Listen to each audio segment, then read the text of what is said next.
Sir biscuit சாப்பிட்றீங்களா? பரவாயில்ல. உங்க பேரு? என் பேர் கந்தசாமி. இந்த வீட்டில் தான் இருக்கீங்களா? ஆமா. மிஸ்டர் கந்தசாமி, உங்க பேரு வாக்காளர் அட்டையில இல்ல ஓட்டு போட முடியாது. எது ஓட்டு போட முடியாதா? ஐயோ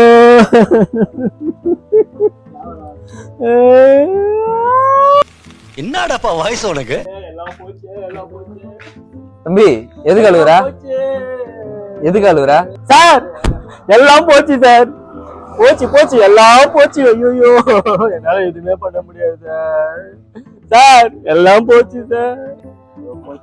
போச்சு போச்சுன்னா என்னப்பா போச்சு? முதல்ல அழாம விஷயத்த சொல்லு. இல்ல என்னன்னா நான் சொல்ல வர்றது என்னன்னா சார் வாக்காளர் பட்டியல என் பேர் இல்லையா சார். என்னால ஓட்டே போட முடியாது சார். ஓ ஓட்டு போட முடியாதுன்னு ஐடியா. நான் கூட வேற எதுக்கும் அழுகுறேன்னு நினைச்சேன்.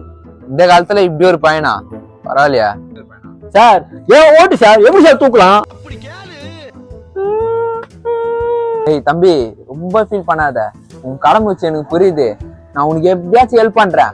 அப்படி இல்லையா இந்த எலெக்ஷன் எல்லாம் அடுத்த எலெக்ஷன் இதுக்கு போய் ஏன் ஃபீல் பண்ணுகிற? என்னைய வச்சு ஒன்னும் காமெடி பண்ணலையே. அட போயா, என் கஷ்டம் உனக்கு தெரியும். லிஸ்ட்ல மட்டும் என் பேர் இருந்தது வச்சுக்கோ. இந்த கட்சிக்காரன் ஒரு 3000 கொடுப்பான், அந்த கட்சிக்காரன் ஒரு 3000 கொடுத்துருப்பான். மொத்தம் 6000 கட்சி இருக்கும்.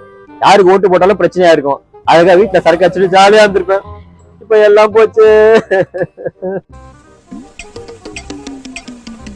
அடா போடா, நீ நல்ல குடிமகனா இருப்ப பயங்கரமான குடிமகனாகிறியா? நான் சொல்றது இருந்தாது ஜென்மம் பாட